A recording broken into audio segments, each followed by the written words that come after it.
Distorted whisper, it's watching you sleep.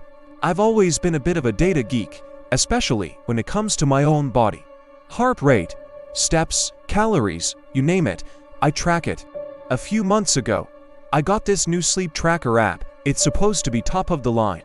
It not only tracks your sleep cycles, it also listens for any disturbances in the room, a cough, a snore, even the hum of the fridge. It's meant to give you a complete picture of your night.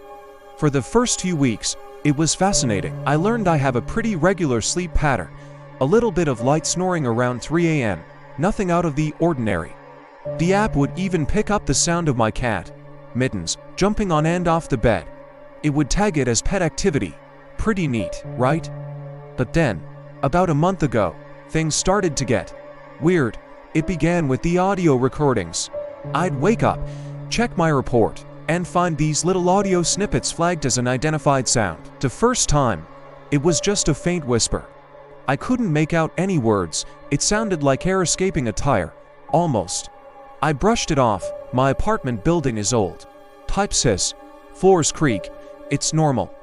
The next night, it happened again, but the sound was clearer. It was a soft, rhythmic shuffling, like someone dragging their feet across the floor, very slowly. I listened to it over and over. Shuff, shuff, shuff. I checked the timestamp. To 47 a.m. I got a little spooked. I'll admit, I live alone. Mittens was sleeping on my chest that night. I remember because she was purring so loudly. The app didn't flag her. A week went by, and the sounds became a nightly occurrence. The shuffling was always there, sometimes accompanied by a low hum. It wasn't the fridge. This was different, more guttural. I started getting paranoid. I triple-checked the locks on my doors and windows before bed. I even set up a couple of glasses on the doorknobs, old-school booby trap style. Every morning, they were untouched, but the app kept telling me a different story. The unidentified sounds were getting longer, more complex. One night, the recording caught what sounded like tapping, a slow, deliberate tap-tap-tapping. It was coming from right beside my bed. The app's microphone is on my nightstand, so the sound was crystal clear. My blood ran cold. I almost deleted the app right then and there. This was messing with my head. I was tired all the time, jumpy, looking over my shoulder in my own home. But a part of me, the data-driven, logical part, needed to understand. I couldn't just ignore it.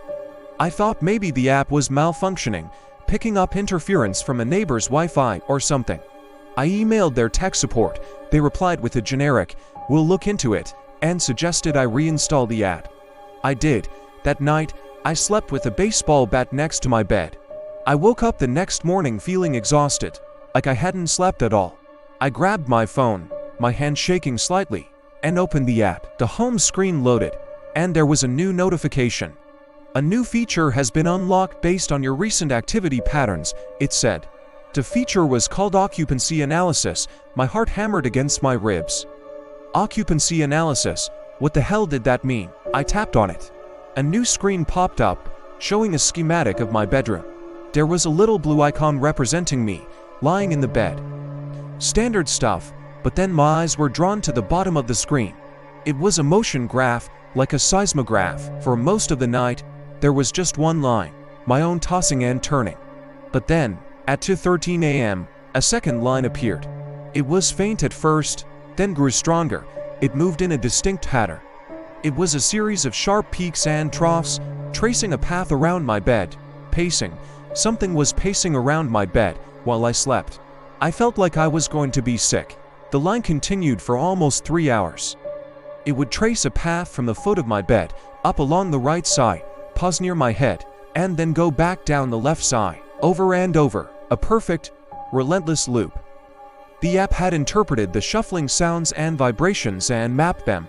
It wasn't a glitch. It was data.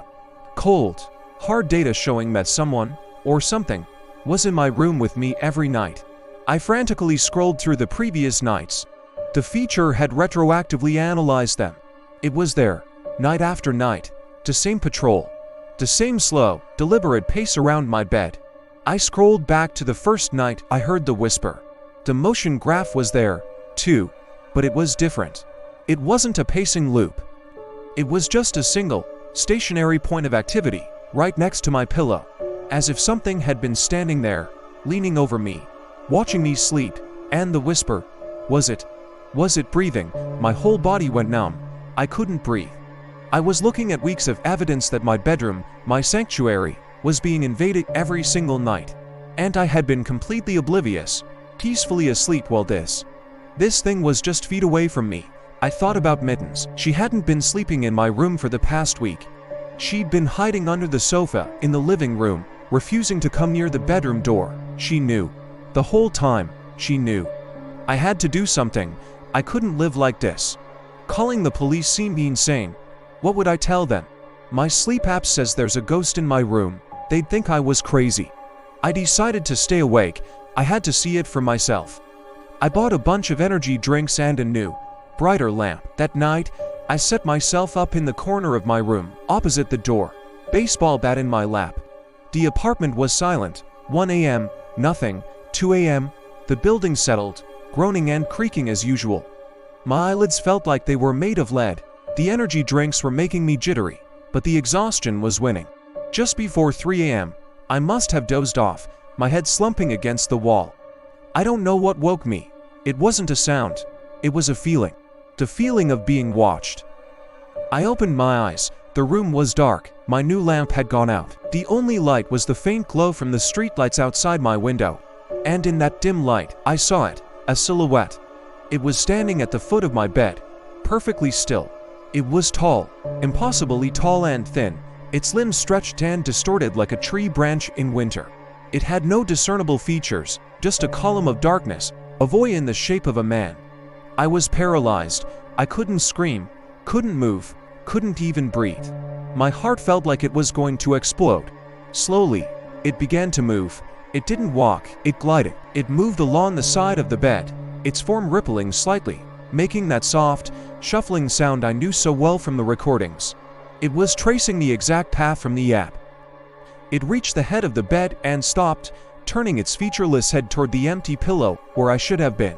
It stood there for a long moment, then, its head snapped towards the corner where I was sitting. It saw me. I know it saw me. It took a step towards me, and another. That's when my phone buzzed on the floor beside me. The screen lit up the room for a split second. It was a notification from the sleep app. I glanced down, and the words burned themselves into my brain. To report from my brief, terrified nap, sleep summary, your sleep was restless. The other subject was not. The thing lunged. I screamed. Finally, a raw, ragged sound. I scrambled backwards, my hands finding the wall, and pushed myself up. I didn't grab the bat. I didn't do anything heroic. I just ran. I bolted out of my room, slammed the door shut, and fumbled with the lock. I could hear it on the other side, not banging, not scratching. Just a slow, deliberate tapping on the wood. Tap, tap, tap. I ran out of my apartment and didn't stop running for 3 blocks. I'm sitting in a 24-hour diner now. It's almost dawn. My phone is on the table in front of me. I keep looking at it, expecting another notification. I can't go back to my apartment. I can't sleep. I think I'll just keep the app running, because at least that way, I'll know when it finds me again.